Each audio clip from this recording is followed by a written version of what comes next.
নেপালের সেই ভয়াবহ দুর্যোগ, কিছু কিছু দৃশ্য মানুষকে ভেতর থেকে নাড়া দিয়ে যায়। কিছু ঘটনা শুধু খবরের শিরোনামে হয়ে থাকে না, সেগুলো আমাদের মনে করিয়ে দেয় মানুষের জীবন কতটা অনিশ্চিত। গত 26শে আগস্ট নেপাল চীন সীমান্তের হিমালয় অঞ্চলে ঘটে গেল এক ভয়াবহ প্রাকৃতিক দুর্যোগ। হিমবাহ ও পাথরের ধসের পর হঠাৎ নেমে আসে ভয়াবহ বন্যা।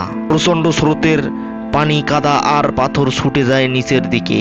মুহূর্তের মধ্যে ক্ষতিগ্রস্ত হয় ঘরবাড়ি, রাস্তা ও সেতু, গুরুত্বপূর্ণ স্থাপনা। কিন্তু ধ্বংস হওয়া ঘরবাড়ির চেয়েও বড় যে ক্ষতি, তা হলো মানুষের জীবন। কেউ হারিয়েছেন বাবা মাকে, কেউ হারিয়েছেন ভাই বোনকে, আবার কেউ হয়তো এখনো অপেক্ষা করছেন প্রিয় মানুষটি ফিরে আসবে এই আশায়। কত পরিবার আজও জানে না তাদের আপন মানুষটি কোথায়। কতজন মানুষ হয়তো কোনো নিরাপদ জায়গা আটকে আছেন, আর তাদের পরিবার দূরে বসে শুধু অপেক্ষা করছে এই একটি ভালো খবরের জন্য। এই মুহূর্তে নেপালের উদ্ধারকারী দল ও নিরাপদ কর্মীরা নিখোঁজদের খুঁজে বের করতে কাজ করছেন। হেলিকপ্টারের মাধ্যমে মানুষকে নিরাপদে সরিয়ে নেওয়া হচ্ছে এবং দুর্গত এলাকায় প্রয়োজনীয় সহায়তা পৌঁছানোর চেষ্টা করছে।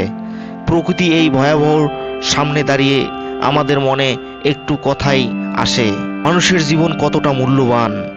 আজ নেপালের মানুষ যে কষ্টর মধ্যে দিয়ে যাচ্ছে, সেটা হয়তো আমাদের পুরোপুরি অনুভব করতে পারবো না, কিন্তু দূর থেকে হলেও তাদের পাশে দাঁড়ানো যায়, অনুভূতি দিয়ে, প্রার্থনা দিয়ে, মানবিকতা দিয়ে।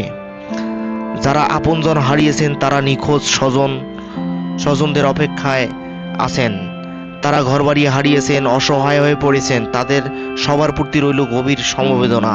প্রার্থনা করি যারা এখনো নিখোঁজ, তারা যেন নিরাপদে ফিরে আসেন, তারা আহত, তারা যেন দ্রুত সুস্থ হয়ে ওঠেন, আর যারা আপনজন হারিয়েছেন তাদের জন্য এই কঠিন সময় পার করার শক্তি পান।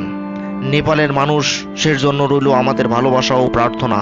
মানুষের বিপদের মানুষের পাশে দাঁড়ায়।